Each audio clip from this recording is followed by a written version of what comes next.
ಬಳಿದ ಬೆನ್ನು ಹತ್ತಿ ನೂರಾರು ಊರು ಸುತ್ತಿ ಏನೇನೋ ಕಂಡ ಮೇಲು ನಮ್ಮೂರೇ ನಮಗೆ ಮೇಲು.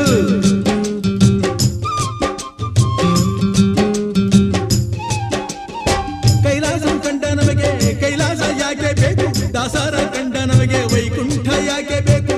ಮುಂದಿನ ನನ್ನ ಜನ್ಮ ಬರೆದಿಟ್ಟನಂತೆ ಬ್ರಹ್ಮ ಇಲ್ಲಿಯೇ ಇಲ್ಲಿಯೇ ಎಂದಿಗೂ ನಾನಿಲ್ಲಿಯೇ. ಹುಟ್ಟಿದರೆ ಕನ್ನಡ ನಾಡಲು ಹುಟ್ಟಬೇಕು, ಮೆಟ್ಟಿದರೆ ಕನ್ನಡ ಮಣ್ಣ ಮೆಟ್ಟಬೇಕು. ಬದುಕಿದು ಜಟಕ ಬಂಡಿ, ಇದು ವಿಧಿಯೋಡಿಸುವ ಬಂಡಿ. ಬದುಕಿದು ಜಟಕ ಬಂಡಿ, ವಿಧಿ ದಡ ಸೇರಿಸುವ